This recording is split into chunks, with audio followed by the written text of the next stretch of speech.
days below, and the wind running free. Steel all around, and the sky up high, working 12 hours while the days go by.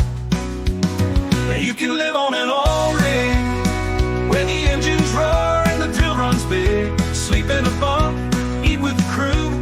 It's a hard life